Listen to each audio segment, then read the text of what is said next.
لہذا میں گزارش کروں گی مولانا سے تشریف لائیں اور فضائل و مصائب سے مومنین کے قلوب کو منور فرمائیں اور انہیں نصاب فرمائیں. صلوات پڑھ محمد و آل محمد.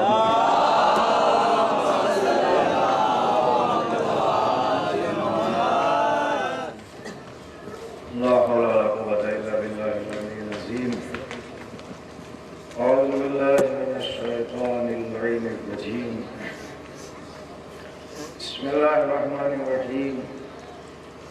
الحمد لله الذي هدانا لهذا وما كنا لنهتدي لولا لقد جاءت رسل ربنا بالحق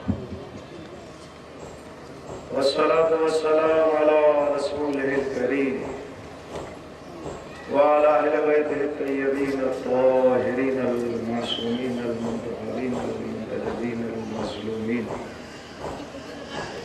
والعاقبة للمتقين ولعنة الله على أعدائهم وواصل حقوقهم أجمعين. أما بعد فقد قال رسول الله صلى الله عليه وسلم إني أعطيت راحة غدا رجلا قرارا غير فرار. عزیزان محترم،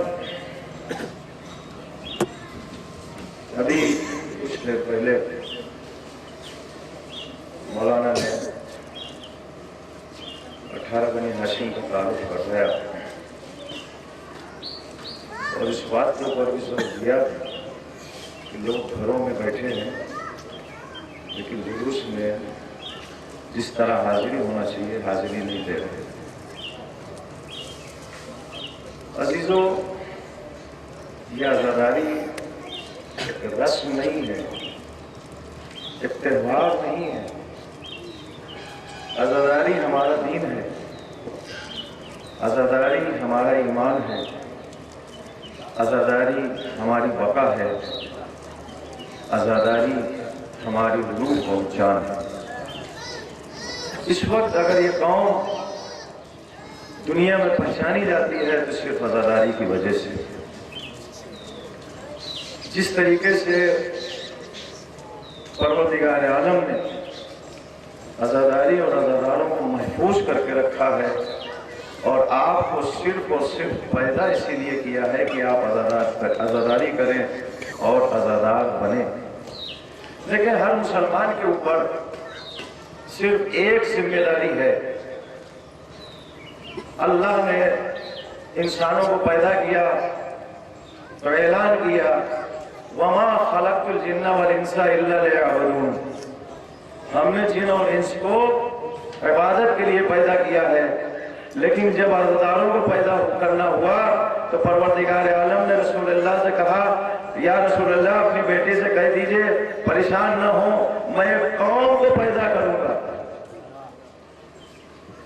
جو حسین کے جوانوں پر اس قوم کے جوان روئیں گے، حسین کے بچوں پر اس قوم کے بچے روئیں گے، حسین کی عورتوں پر اس قوم کی عورتیں روئیں گی. تو عزادارو، ہماری ذمہ داری دوہری ذمہ داری ہے. سارے انسان کی ذمہ داری یہ ہے کہ وہ عبادت کرے، لیکن شیعوں کی دوہری ذمہ داری یہ ہے کہ وہ اللہ کی بھی عبادت کرے اور حسین کا عزادار بھی بن کے رہے. آج اس عزاداری کے لیے نہ جانے کیا کیا اور کیسے کیسے فتوے بنائے جاتے ہیں اور لوگوں کو گمراہ اور بہکایا جاتا ہے. عزاداروں، اس وقت میں صرف ایک تاریخ آپ کے سامنے پیش کرنا چاہتا ہوں. اکثر لوگ فتوے دیتے ہیں عزاداری بدعت ہے، کالے کپڑے بدعت ہے. حالانکہ وہ 10 مہینے کالے کپڑے پہنیں گے لیکن صرف محرم میں 10 دن کالا کپڑا بدعت ہے. یہ علم اٹھانا بدعت ہے، یہ تابوت بدعت ہے، یہ ذوالجناح بدعت ہے، ساری چیزیں بدعت ہے. لیکن اگر کالا کپڑا بدعت ہے تو خانہ کعبہ میں کالا کپڑا کیوں چڑھا ہے؟ یہ بتائیے، خانہ کعبہ کے متولی کیا شیعہ ہے؟ یہاں پہ ایک ہی جملہ سمجھ میں آ رہا ہے، یا تو خود خانہ کعبہ شیعہ ہے